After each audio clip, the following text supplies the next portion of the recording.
తిరుమల శ్రీవారిని ఈరోజు ఉదయం నైవేద్య విరామ సమయంలో గనుల ఎక్సైజ్ శాఖ మంత్రి కుటుంబ సమేతంగా శ్రీవారిని దర్శించుకున్నారు. దర్శనం అనంతరం రంగనాయకుల మండపంలో వేద పండితుల వేద ఆశీర్వాదం అందించగా టీటీడీ అధికారులు తీర్థ ప్రసాదాలు అందించారు. ఆలయం వెలుపల మంత్రి మాట్లాడుతూ తొలి ఏకాదశి రోజు స్వామివారిని దర్శించుకోవడం చాలా సంతోషంగా ఉందన్నారు.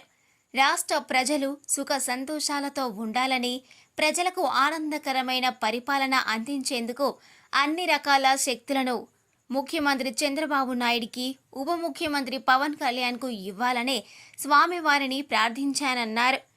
గత ప్రభుత్వం 5 సంవత్సరాలుగా చేసిన దౌర్జన్యాలు, దోపిడీలను ప్రజలందరికీ తెలిసే విధంగా శ్వేతపత్రాలను విడుదల చేస్తున్నామని తెలిపారు. రెవెన్యూ, ఎక్స్చేంజ్, పోలీస్ శాఖలకు సంబంధించి శ్వేతపత్రాలను విడుదల చేసి త్వరలో అసెంబ్లీ పూర్తయిన తర్వాత వీటన్నింటినీ ప్రక్షాళన చేస్తామని తెలిపారు.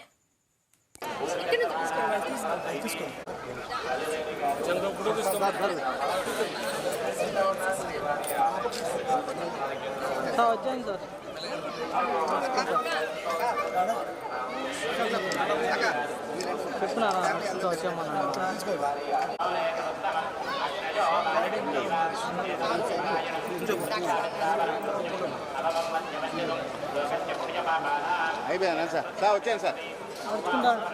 మీరు వెళ్ళిపోతాం ఆయన వస్తే వెళ్ళిపోతాం నేరుగా అర్థం రాకుండా ఉంటే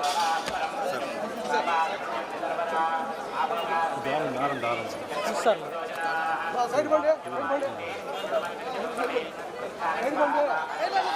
సైడ్ సైడ్ వెనకరా ముఖ్య కొద్ది వెనకరా వెనకరా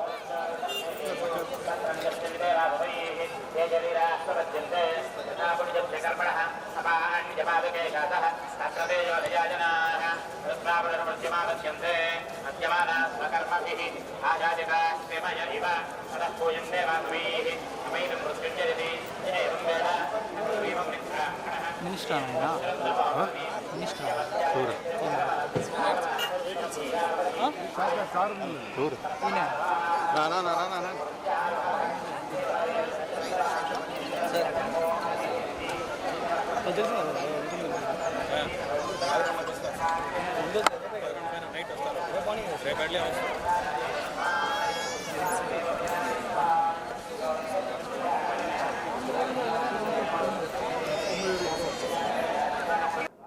ఈరోజు తొలి ఏకాదశి చాలా పవిత్రమైన రోజు. ఈరోజు స్వామివారి దర్శనం చేసుకోవడం చాలా ఆనందంగా ఉంది.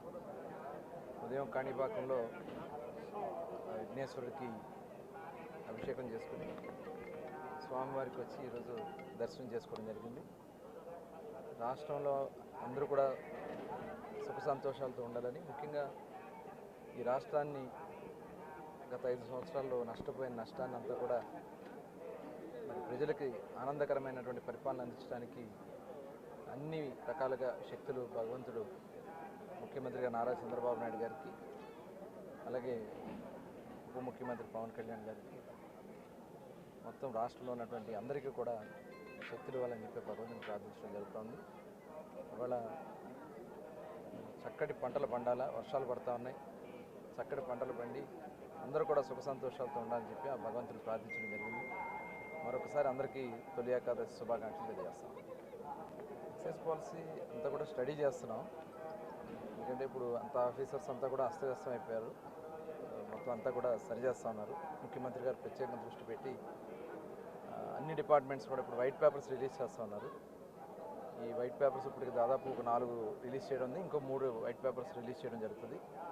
ప్రధానంగా 5 సంవత్సరాల్లో ఈ రాష్ట్రంలో జరిగినటువంటి అరాచకాలు కానీ, అన్యాయాలు కానీ, దోపిడీ కానీ సుస్పష్టంగా ఈ వైట్ పేపర్స్లో అందించడం జరిగింది. పోలవరంలో ఏ రకంగా జరిగింది, ఇరిగేషన్ ప్రాజెక్ట్స్లో ఏ రకంగా జరిగినాయి, అట్లాగే రాజధాని అమరావతిలో ఏం జరిగింది, మైనింగ్ డిపార్ట్మెంట్లో ఏం జరిగింది, అదేవిధంగా ల్యాండ్స్లో ఏ రకంగా జరిగినాయి, ఇవన్నీ కూడా ప్రజలకి తెలియజేయాలన్న ఉద్దేశంతో శ్వేతపత్రాలు విడుదల చేయడం జరుగుతోంది.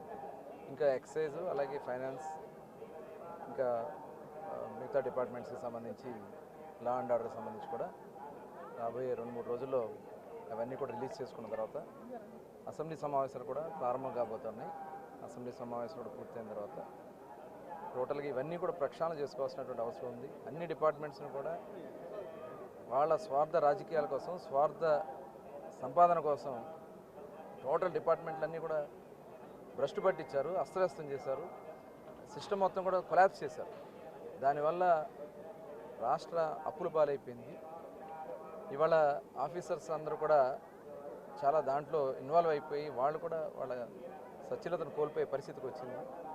ఇవన్నీ కూడా కరెక్ట్ చేసుకోవాల్సినటువంటి అవసరం ఉంది. ఈ రాష్ట్రం కోసం, ఈ రాష్ట్ర ప్రజల కోసం రాబోయే 5 సంవత్సరాలు స్వచ్ఛమైన పరిపాలన అందించాలనేది చంద్రబాబు నాయుడు గారి ఆలోచన. అందులో భాగంగానే మరి వాళ్ళ పెన్షన్స్ కూడా పేదల కష్టాల్లో ఉన్నారు, వాళ్ళ కష్టాలను నెరవేర్చాలని చెప్పి 4,000 రూపాయల పెన్షన్లు పెంచే దాంట్లో ఏప్రిల్ నుంచి కూడా కలుపుకుని ఏప్రిల్, మే, జూన్, జూలై ఫస్ట్ తారీఖున 7,000 రూపాయలు పెన్షన్స్ అందించడం అనేది ఒక చరిత్ర.